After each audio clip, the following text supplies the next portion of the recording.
Hi, I'm Harrison Ford, and on behalf of the Federal Aviation Administration's Runway Safety Office, I encourage you to put safety first. As a licensed pilot, I have a healthy respect for the rules and regulations set forth in the aviation community. Take the time to become familiar with your airport and constantly stay alert to your surroundings. Whether you're piloting an aircraft or a person granted with driving privileges on the airport grounds, play it safe. Think before you act. Help put the brakes on runway incursions. Archer 611, hold your position, motorcycle on the taxiway.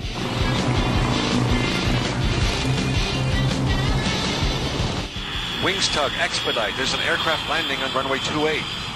Wings Tug, you were told to hold short at 28. Clear for takeoff on runway 5, 1 Foxtrot 0.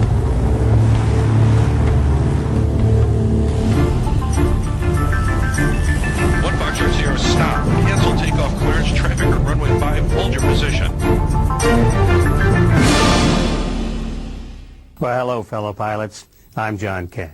And I'm Martha King. Now, what we have just seen are examples of runway incursions. A runway incursion is the loss of separation or the creation of a collision hazard with an aircraft that's taking off or landing. And I can assure you this, they are a bad thing. In fact, they can ruin your whole doggone day. Well, nobody wants to be involved in a runway incursion. So why do they happen? Well, as with any other type of aviation incident, there can be a lot of causes and contributing factors. Some runway incursions are caused by vehicles, some by pedestrians, and some are caused by controller errors. But by far the majority are caused by pilots. Pilots can be fatigued, pressured by schedules, distracted, and confused. The net result is a temporary loss of situational awareness. But the good news is you can do something about it, because the pilot always has a last chance to prevent a runway incursion incident from happening. So let's review airport signs and markings and talk about some habits and procedures you can use to manage the risk of a runway incursion.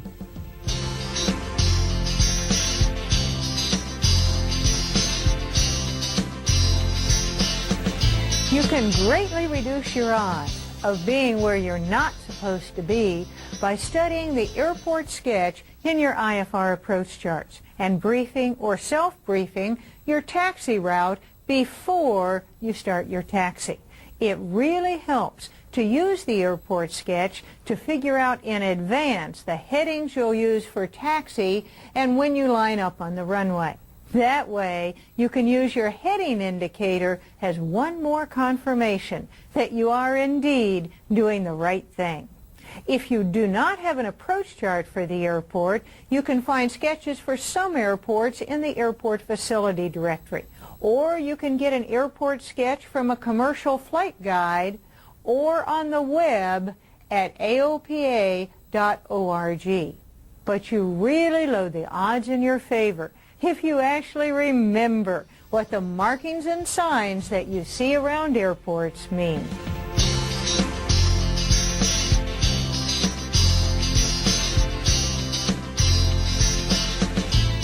Pavement that cannot be used by an aircraft is shown by double lines separating it from a taxiway, or by yellow chevrons. You find those adjacent to the end of a runway, or yellow transverse stripes. You find those on the shoulders of taxiways.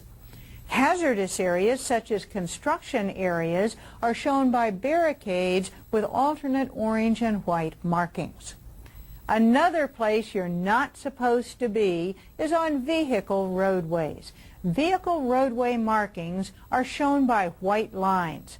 Dashed lines separate the lanes, and solid lines show the edge of the roadway.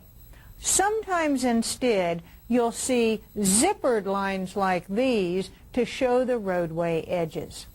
When a roadway might be confused with a taxiway, it will often be marked with a no entry sign. No entry signs are red with a white circle with a white horizontal bar inside the circle. Yet another area you're not supposed to be on is a closed runway or taxiway. These are marked with a large yellow X on each end of the pavement. At night, closed runways are sometimes marked with a lighted X sign. You cannot use an X'd-off runway or taxiway for any purpose, including taxiing.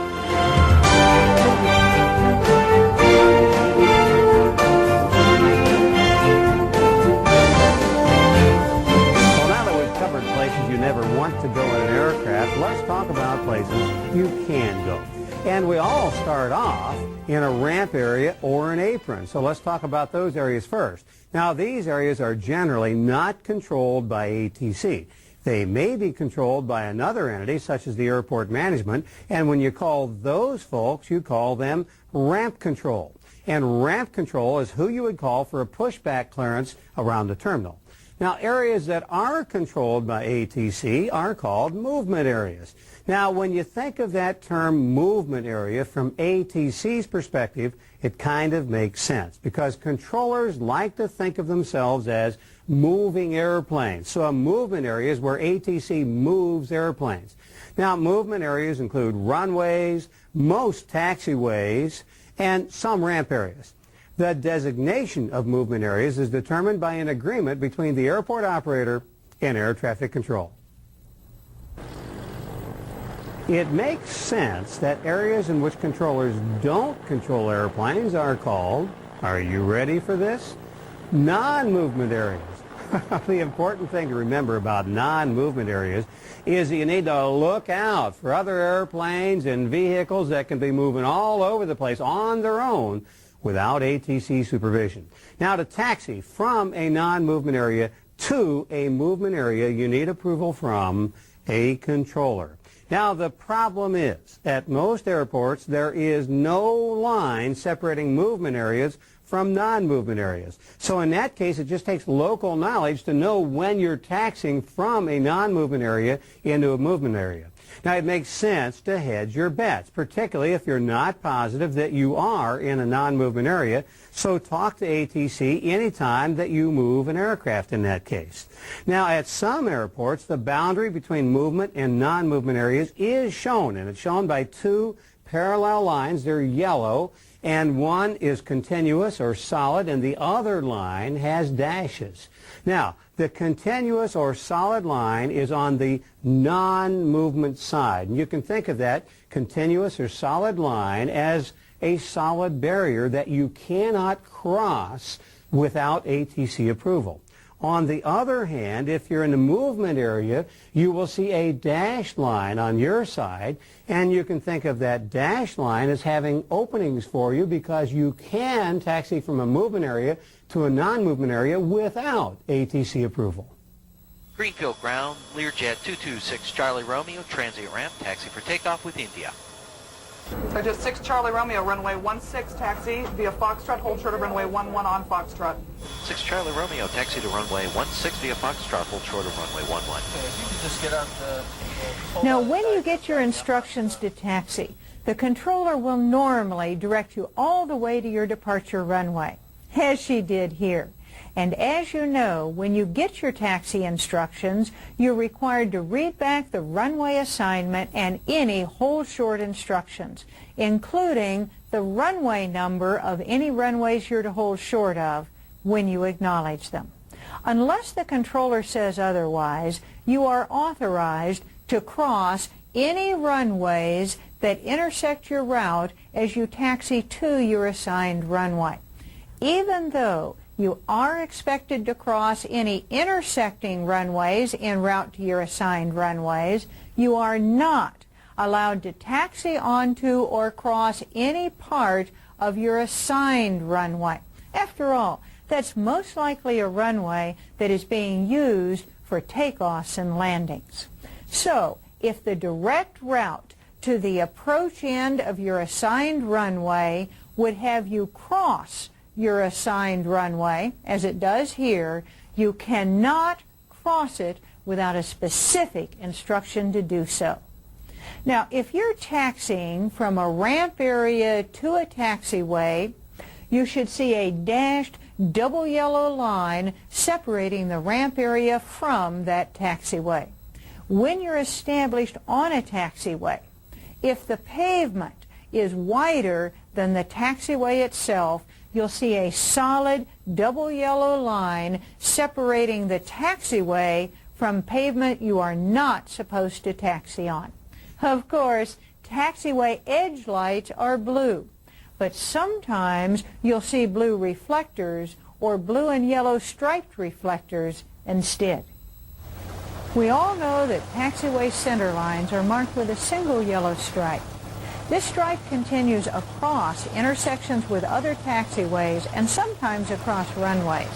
But taxiway stripes are interrupted by runway markings. If you have a habit of keeping the main wheel straddling the taxiway center line, you'll have maximum clearance on each side of the taxiway. Plus, in low visibility, you'll be less likely to lose track of your position. Now, at some airports, they light the taxiway center line with green lights or sometimes green reflectors. These lights are flush-mounted in the pavement, and you can taxi on them. You can think of green as go, meaning go ahead and taxi on the lights. You wouldn't want to try that with blue lights, though, since they light the edges of taxiways. You'll also sometimes see green taxiway center line lights or reflectors in ramp areas.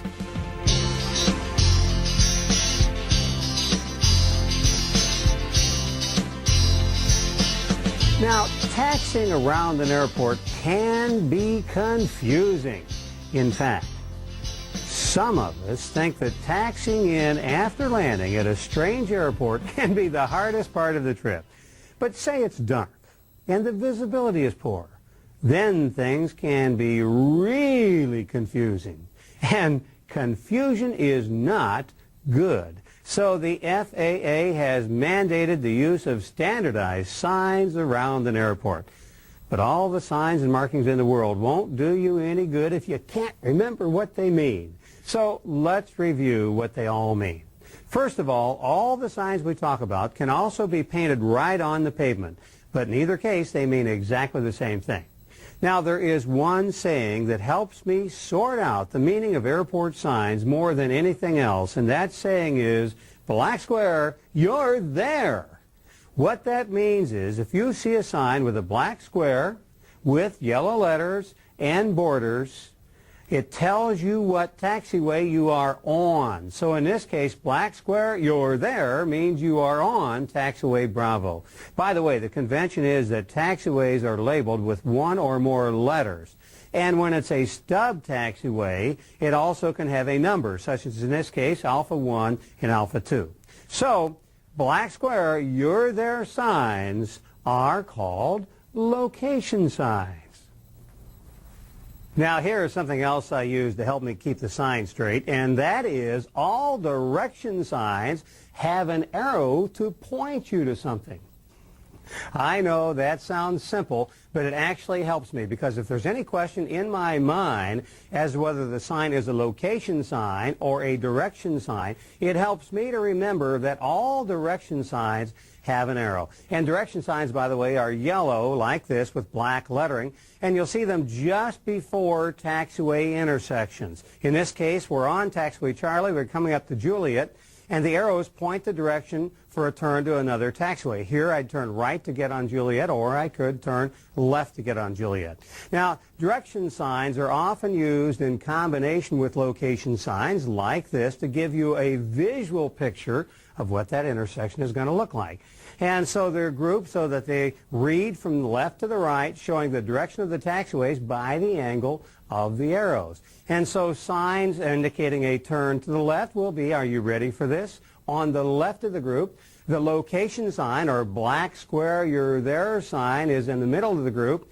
And so here you can see that you are on taxiway Bravo, and of course the signs indicating a turn to the right will be on the right side of the group. I think you have this thing figured out. Now, the whole sign group is usually on the left side of the taxiway, and that, cleverly enough, is so that the pilot in the left seat can see that group of signs very easily. Now, each direction sign is separated from the others by a black vertical bar, so you know which arrow belongs to which letter. So that'll help make it clearer, for instance, whether the sign is referring to two different taxiways or one taxiway that's labeled with a two-letter combination like alpha alpha here.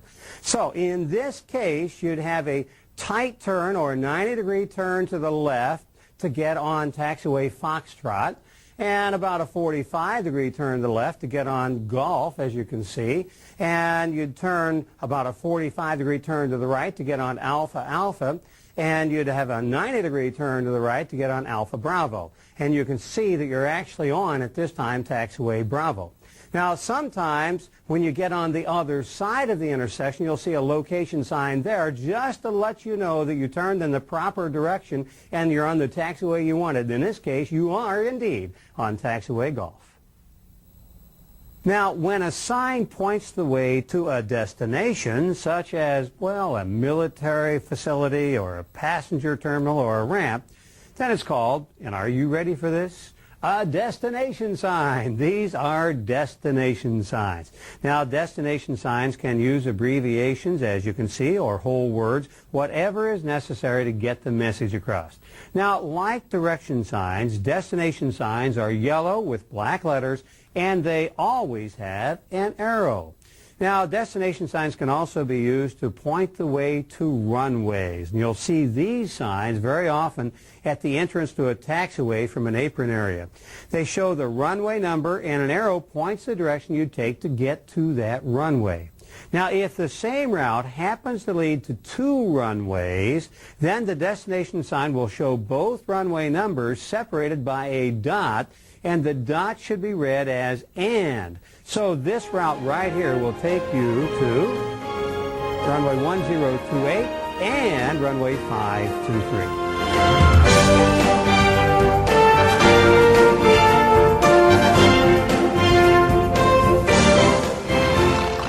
You know, there's holding, and then there's holding. On your way out to the runway, you will, at busy airports, occasionally see a single dashed line across a taxiway. This is a holding position for a crossing taxiway. You want to hold short of that line when ATC has asked you to hold short of the taxiway. This will help ensure clearance for aircraft passing on the crossing taxiway. Now, one thing you'll see at every airport is signs and pavement markings when you're about to cross a runway. Obviously, when it comes time to cross or taxi onto any runway, it's time to pay special attention. So let's review all the signs and markings that can alert you to the fact you are about to cross or taxi onto a runway. When you get to a runway from a taxiway, you'll see a group of 4 lines crossing the pavement, 2 solid lines and 2 dashed lines. The 2 solid lines will be facing you on the taxiway side of the group, and the 2 dashed lines will be on the runway side of the group. If you have not been instructed to cross or taxi onto the runway, you should stop short of the solid lines so that no part of your aircraft extends beyond the markings.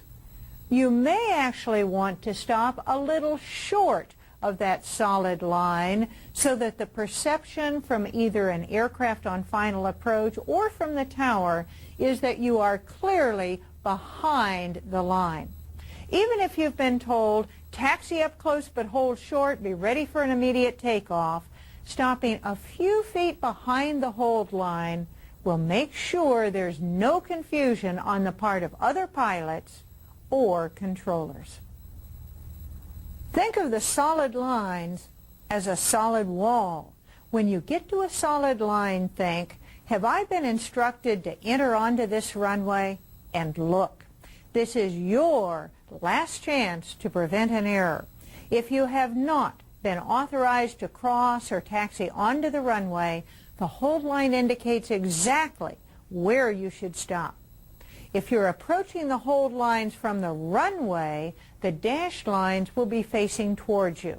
You can think of the dashed lines as having openings for you to cross through, because if you're approaching from that side, you can cross the hold lines without specific authorization. When you do exit the runway, you need to make sure your entire aircraft is clear of this line before you stop. As you know, you're not clear of the runway until your entire aircraft has crossed the hold line. Now, another thing that can alert you that you're about to taxi onto a runway is a holding position sign. In this case, you're on taxiway Delta, that's this taxiway here, and you are intersecting runway 1 left. Holding position signs are red signs with white letters. By the way, anytime you see a red sign at an airport, you should do a double take and think, stop. Red signs are reserved for situations that require special caution. Red holding position signs are placed at the side of the taxiway, usually on the left, before you get to a runway. These signs alert you to the presence of the runway, but you should use the hold line as your stopping point. The sign will tell you what runway you're aimed at. As we said, in this case, you're on taxiway Delta, and you're intersecting runway 1 left at the end. Now, if you are not intersecting the runway at the end, the sign will show the numbers for each direction of the runway on the proper side of the sign. In this case, you're intersecting runway 1 left and runway 19 right. When you're intersecting more than one runway, holding position signs can have arrows like these.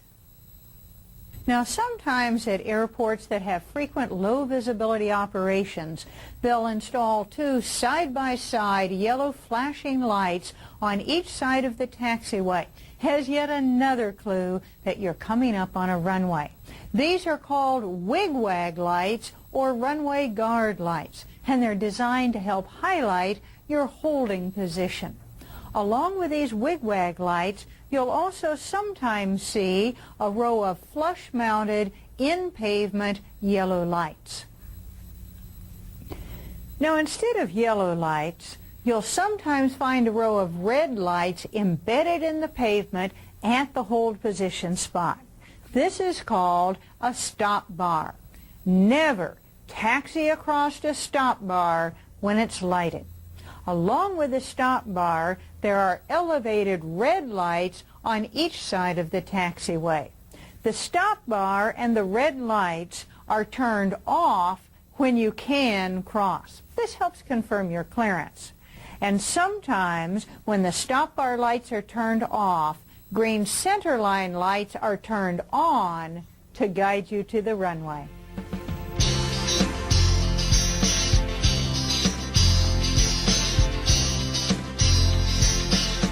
Now, in addition to all the other precautions we've been talking about, you should make it a habit to check the final approach for traffic before you taxi onto any runway, even if you've been cleared for takeoff by the tower. And one other last check is to make sure that the runway is clear ahead of you before you start your takeoff roll.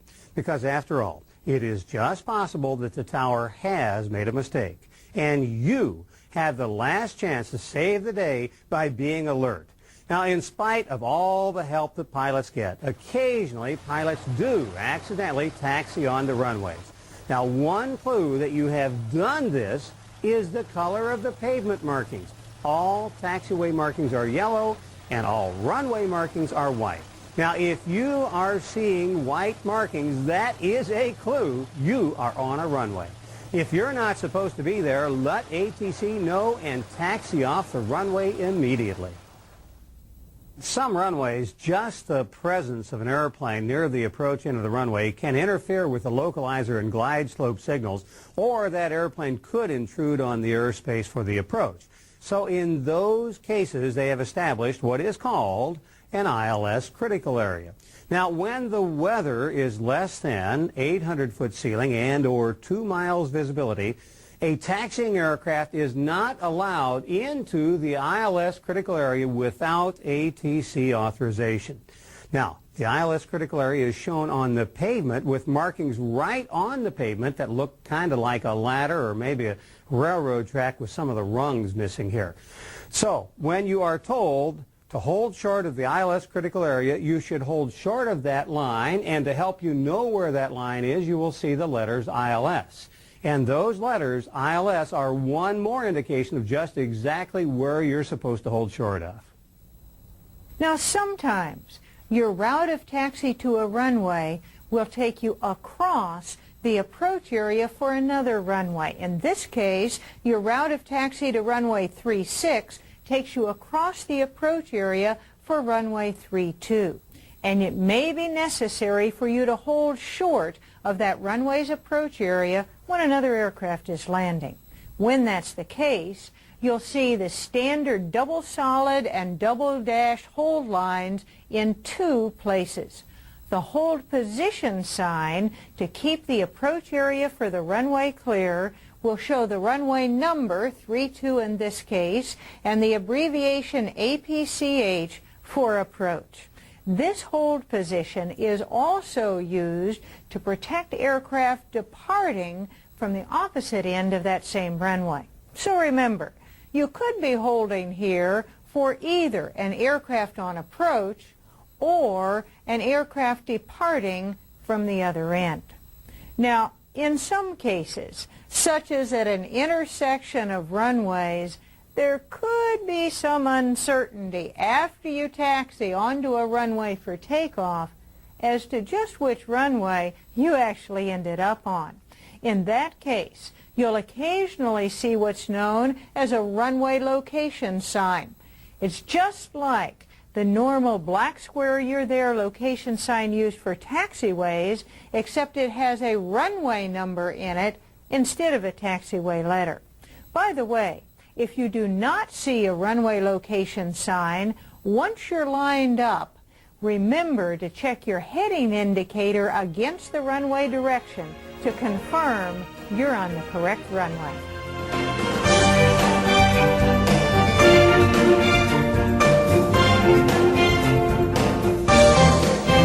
When you're on the runway after landing and need to clear the runway soon to make room for another airplane, you sometimes need all the help you can get to find the taxiway exit. Fortunately, a lot of help is available. You'll often see direction signs on the side of the runway before you get to a taxiway pointing out the taxiway exit. The signs are located on the side towards which you would turn to get off the runway. In this case, you'd be exiting the runway to the right, so the direction sign is on the right. At many airports, taxi stripes begin on the runway center line to lead you off to the taxiway. Also, along with a taxi stripe, you'll sometimes see green lights or reflectors on the runway to help lead you to a taxiway at night. By the way, the standard is changing to have alternating green and yellow lights from the runway center line to the hold line, and then all green lights from there on. This is designed to help you know for sure when you are clear of the runway. Another thing that will occasionally help tell you when you're clear of the runway is a boundary location sign. These signs are usually on the back of the hold position signs facing the runway. They're yellow with black pictures of either the runway hold line or, as in this case, the ILS critical area line. You can use them to judge when you're clear. Then tell the tower what runway you just cleared and what taxiway you're holding on. And again, the taxiway should have a location sign to tell you where you are. In this case, you'd be clear of the runway on taxiway Alpha 1.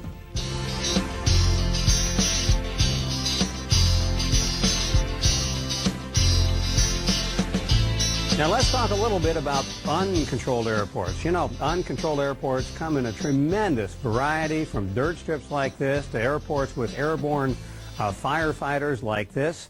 And although much of what we have been talking about has referred to controlled airports, uncontrolled airports probably offer the greatest risk of a collision on a runway.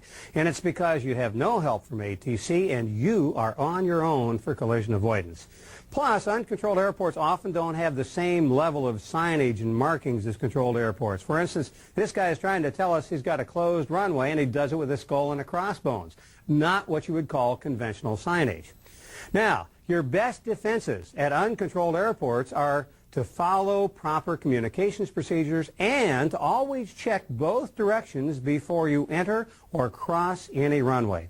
And when you're departing, you should monitor and call on the common traffic advisory frequency before taxiing and before taxiing onto the runway for departure. Now, this will give any landing aircraft a heads up that you're going to be taking the runway soon. Now, when you're inbound, you should monitor that common traffic advisory frequency and call 10 miles out. Also call entering downwind, base and final, and leaving the runway. Now, at many busy VFR airports, there is a lot of student training traffic, so the common traffic advisory frequency can get very congested. So make your radio calls both precise and concise. You know, if you have ever been to Oshkosh or Sun and Fun during the conventions, you know how good they are about getting lots of airplanes on the ground. Well, that's because everyone is concentrating on what they're doing and following directions and being precise and concise and not cluttering up the frequency with unnecessary information. The key is being very efficient about giving other folks a heads up on your intentions. And at the same time, it's very important that you listen to other pilots on the frequency and develop a mental picture of the traffic around the airport.